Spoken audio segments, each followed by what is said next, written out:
स्वागत है आपका फिर से हमारे इस YouTube चैनल पे। तो फ्रेंड्स, आपको जैसा कि पता है कि हम लोग का जो बहुपद के गुणनखंड है उसका सीरीज स्टार्ट किए हुए हैं। तो आज के इस वीडियो में मैं आप लोग को बताने वाला हूं कि जो इसमें बहुपद के गुणनखंड है प्रश्नावली 3 के ए में जो भी फॉर्मूले यूज होने वाले हैं वो कैसे हम लोग निकालते हैं या फिर कैसे प्रूव करते हैं, या आप पिछले क्लास में भी पढ़े होंगे। अगर आपको नहीं पता है तो मैं थोड़ा सा आपको बताने का प्रयास करूँगा। ठीक है, तो चलिए स्टार्ट करते हैं। और वीडियो को स्टार्ट करने से पहले आपसे एक छोटी सी रिक्वेस्ट है कि अगर आप चैनल पर पहली बार आए हैं और ऐसा कंटेंट देखना पसंद करते हैं, अगर मैथ में आपको इंटरेस्टेड है तो आप हमारे चैनल को सब्सक्राइब कर सकते हैं ताकि आने वाले फ्यूचर में आपको मेरी वीडियो मिल सके और आप उसका लाभ फ्री में उठा सकें। तो चलिए चलते हैं।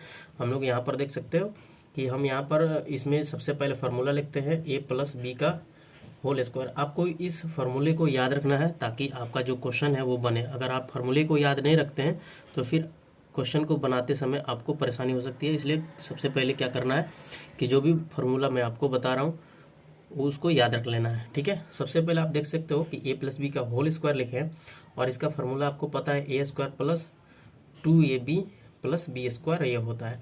तो ये कैसे होता है हम लोग निकालने वाले हैं। ठीक है, यहाँ पर मैं आपको निकाल के बताऊंगा कैसे ये निकलता है। ठीक है, आपको बेसिक गुणा जो आता होगा अलजेब्रा का तो आप समझ जाएंगे। अगर उस पर वीडियो चाहते हैं, अगर आपको पूरा गुणा नहीं आता है या फिर जोड़ घटाव या फिर भाग में दिक्कत होती है तो उसके लिए एक अलग से वीडियो मैं बना दूंगा। आप कमेंट करके बता सकते हैं मुझे। ठीक है, चलिए सबसे पहले यहाँ पर देखते हैं। जैसे यहाँ पर लिखा है a+b का होल स्क्वायर। एक चीज़ आपसे मैं अगर पूछूं कि अगर मैं 5 का स्क्वायर लिखता हूँ इसका मतलब क्या है, तो आप बोलेंगे कि 25। इसका मतलब क्या है 25। ये मतलब आया कहाँ से 25, इसको हमने क्या किया, 2 बार गुणा किया। 5 × 5 = 25, यानी 5 का स्क्वायर करें तो 25 आया है। अगर 6 का स्क्वायर करें तो क्या होगा, 6 × 6 लिखेंगे, इसको 2 बार लिखेंगे यानी 36 हो जाएगा।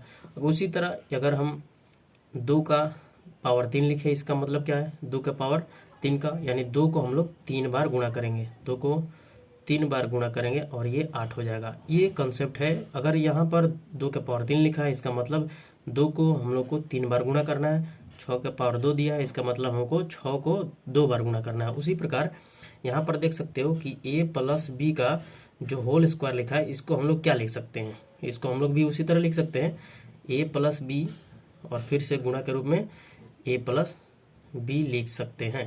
लिख सकते हैं कि नहीं, जल्दी बताइए। लिख सकते हैं हम लोग। ठीक है, तो यहाँ पर हम लोग इसको इस प्रकार से लिख सकते हैं a+b इंटू फिर से a+b। अब यहाँ पर आप लोग को पता होगा कि ये बेसिक गुणे के रूप में लिखा हुआ है और इसको हम लोग गुणा कर सकते हैं। ठीक है, तो गुणा जब हम लोग करेंगे तो कैसे कर सकते हैं, इसमें का जो भी टर्म लिखा हुआ है a+b के रूप में और इसमें भी a+b के रूप में लिखा हुआ है तो इसमें से हम लोग गुणा करेंगे। कैसे, जैसे यहाँ पर देख सकते हो कि इसमें का जो भी a है टर्म, इस a से हम लोग पूरे a+b का जो भी ब्रैकेट में लिखा है उससे गुणा करेंगे एक बार, और फिर प्लस में लिखा है b तो फिर +b से क्या करेंगे दूसरे बार इस ब्रैकेट वाले में जो भी ब्रैकेट के अंदर दिया गया है उस a+b के द्वारा, मतलब a+b जो भी लिखा है इसमें हम लोग गुणा करेंगे। तो इस प्रकार से हम लोग लिख सकते हैं a इससे गुणा करना है पहले a+b में, तो इंटू में क्या लिखेंगे यहाँ पर a+b लिखेंगे। ठीक है, ये यहाँ पर ब्रैकेट लगाने से यहाँ पर इंटू छुप जाता है, मतलब ये गुणा के रूप में हो जाता है। फिर +b है तो +b लिखेंगे हम लोग, प्लस माइनस को ध्यान में रखेंगे। ठीक है, और इसके बाद फिर b से गुणा करेंगे किसमें, जो ये बराबर जो लिखा है a+b यहाँ पर हम लोग लिखेंगे। ठीक है, यहाँ इस तरह से हम लोग ने लिख दिया।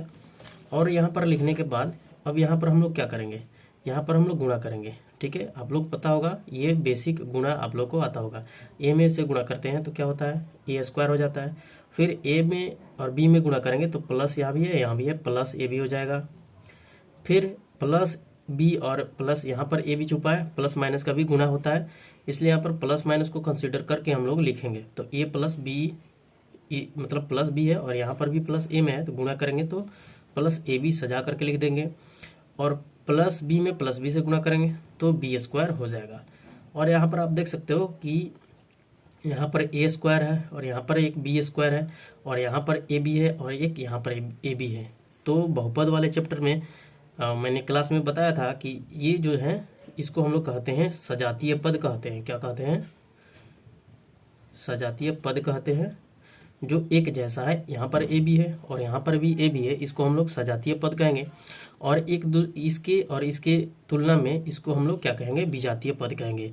मतलब जो एक जात का हो, एक जैसा हो, जिसमें बहुपद में एक जैसा हो, उसको हम लोग सजातीय पद कहेंगे, और अलग अलग हो तो उसको हम लोग विजातीय बोलेंगे। ठीक है, इसमें भी ए स्क्वायर और बी स्क्वायर में भी इसको ए स्क्वायर और बी स्क्वायर को कंपेयर करेंगे तो ये भी दोनों एक दूसरे के विजातीय पद में आएंगे। तो इसको हम लोग ना ही जोड़ सकते हैं ना ही घटा सकते हैं। तो जब सजातीय पद रहेगा तो जोड़ सकते हैं और सजातीय पद रहेगा तो उसको हम लोग घटा सकते हैं। बाकी गुणा करने के लिए या फिर डिवाइड करने के लिए भी हम लोग अलग अलग चीज़ यूज करते हैं। तो यहाँ पर देख सकते हो कि ए स्क्वायर है और यहाँ बी स्क्वायर है। सबसे पहले में हम लोग ए स्क्वायर को लिखते हैं और प्लस ए बी और प्लस ए बी यहाँ पर है। तो यहाँ पर आप देख सकते हो कि ये जो ए बी लिखा हुआ है, यहाँ पर थोड़ा सा ध्यान दीजिए, ए बी इसके गुणांक में एक छुपा हुआ है। क्या छुपा हुआ है? एक छुपा है। क्यों? क्योंकि किसी भी संख्या में जब हम लोग गुणा करते हैं एक से तो वही उसका मान होता है। एक हमेशा गुणा के रूप में, फैक्टर के रूप में छुपा रहता है। तो एक यहाँ पर है और एक यहाँ पर है, तो दोनों जो गुणांक है वो जोड़ में क्या हो जाता है, जुट जाता है। तो एक यहाँ ए बी है और एक यहाँ ए बी है, दोनों को जोड़ेंगे तो 2ab हो जाएगा और प्लस बी स्क्वायर हमारा हो जाएगा। तो यहाँ पर आप देख सकते हो कि ए स्क्वायर और प्लस 2ab हमारा निकल चुका है किसके बराबर, a प्लस बी के होल स्क्वायर के बराबर। तो इस तरह से हम लोग इसको RHS लिख सकते हैं, ठीक है, और इसको LHS लिख सकते हैं, ठीक है, और लिख सकते हैं कि LHS, ठीक है, LHS बराबर RHS प्रूव्ड हो गया। ये हमारा इस तरह से फॉर्मूला सिद्ध हो जाता है। अगर सिद्ध करना चाहते हैं तो इस तरह से फॉर्मूला को हम लोग सिद्ध कर सकते हैं। इसी तरह का सेम जो है ए प्लस बी का जो जैसे हम लोग निकाले हैं, ए माइनस बी का होल स्क्वायर भी इसी तरह निकलता है। तो चलिए उसको भी थोड़ा सा देख लेते हैं। और इससे पहले अगर आपने अभी तक चैनल को सब्सक्राइब नहीं किया है तो चैनल को जरूर सब्सक्राइब कर लीजिए, इसी तरह का आपको वीडियो मिलते रहेगा चैनल पर, ठीक है। चलिए दूसरा हम लोग देखते हैं। सबसे पहले यहाँ पर लिख लेते हैं हम ए माइनस बी का होल स्क्वायर। आपको पता अगर नहीं है तो याद कर लीजिएगा, ए स्क्वायर, ठीक है, माइनस 2ab और प्लस बी स्क्वायर, यहाँ पर हम लोग का जो फॉर्मूला है वो होता है, ठीक है। इसको हम लोग सिद्ध करने वाले हैं, ठीक है। सबसे पहले यहाँ पर मैं लिखता हूँ गुणा के रूप में, जैसे ए स्क्वायर ए माइनस बी का होल स्क्वायर है तो इसको हम लोग दो बार गुणा के रूप में लिख सकते हैं, ए माइनस बी, ठीक है, इंटू में ए माइनस बी लिख सकते हैं। इसको LHS मान सकते हैं, ठीक है। LHS का मतलब क्या होता है, लेफ्ट हैंड साइड, ठीक है, और राइट हैंड साइड में जो भी है उसको RHS बोलते हैं, ठीक है। तो चलिए यहाँ पर हम लोग क्या करते हैं, इसमें से फिर से ए कॉमन लेते हैं गुणा करने के लिए। क्या हो जाएगा, बचा हुआ जो चीज़ है इस ब्रैकेट में वो ए माइनस बी है, उसको गुणा के रूप में लिखेंगे, फिर माइनस बी इससे गुणा करेंगे इन दोनों में, तो माइनस बी इंटू क्या लिखेंगे, ए माइनस बी। यहाँ पर हम लोग अच्छे से लिख लेंगे, ठीक है। लिखने के पश्चात क्या करेंगे, यहाँ पर हम लोग अब गुणा करेंगे इससे ए माइनस बी में और फिर माइनस बी से ए माइनस बी में हम लोग गुणा करेंगे, ठीक है। तो गुणा करते हैं, ए में ए से गुणा करेंगे, ए स्क्वायर हो जाएगा।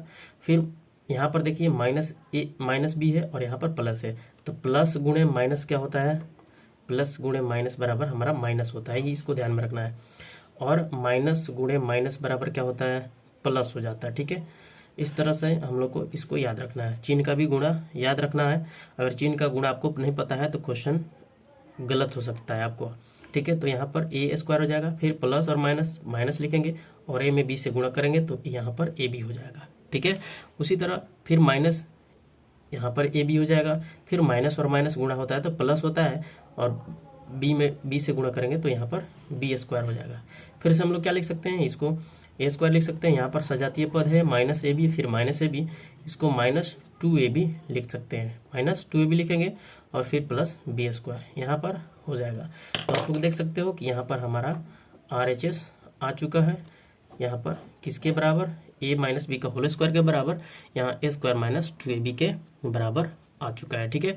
इस तरह से हम लोग क्या करते हैं, फार्मूले को सिद्ध करते हैं। बाकी एक और जो फार्मूला है आप इसको याद रखिएगा, ये पहला हम लोग का फार्मूला था ए प्लस बी का होल स्क्वायर का, और ये हमारा दूसरा फार्मूला है जो हम लोग इस बहुपद वाले गुणनखंड के चैप्टर में यूज करने वाले हैं। तीसरा फार्मूला आगे देख लेते हैं।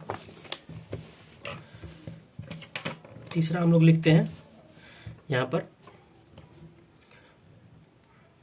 ए प्लस बी इंटू ए माइनस बी बराबर होता है a square minus B square. ये हम लोग का होता है। तो हम लोग को इसको याद रखना है, ए प्लस बी बराबर क्या होता है, सॉरी ए प्लस बी इंटू ए माइनस बी बराबर क्या होता है, a square minus B square होता है।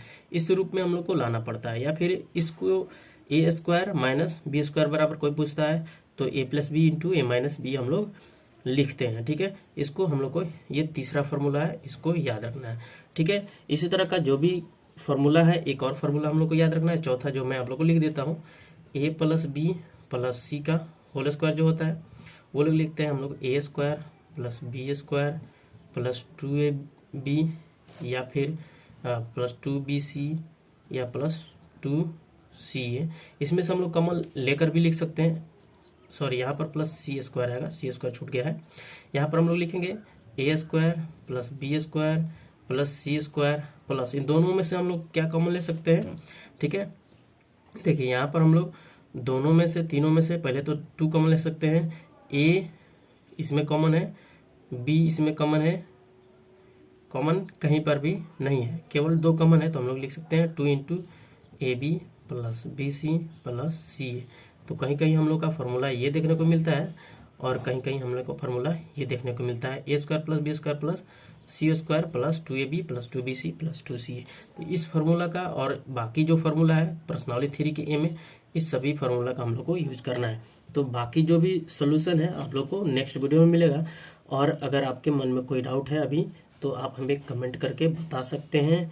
और आपको ये वीडियो कैसा लगा आप ज़रूर कमेंट करके बताइए। और चैनल को नहीं सब्सक्राइब करें हैं तो चैनल को सब्सक्राइब करें और एक लाइक ज़रूर करें, और अपने दोस्तों के साथ इस वीडियो को ज़्यादा से ज़्यादा शेयर करें ताकि वो भी इस चीज़ का फ़ायदा उठा सके। ठीक है, तो चलिए मिलेंगे अगले नेक्स्ट वीडियो में। तब तक पढ़ते रहिए अच्छे से और इसको अच्छे से रिवाइज करते रहिए, फार्मूला को याद रखिए ताकि अगले वाले चैप्टर में, अगले वीडियो में हम लोग उसका यूज करें और क्वेश्चन हमारा जो हो आप लोग का क्वेश्चन अच्छे से बन पाए। ठीक है, थैंक यू।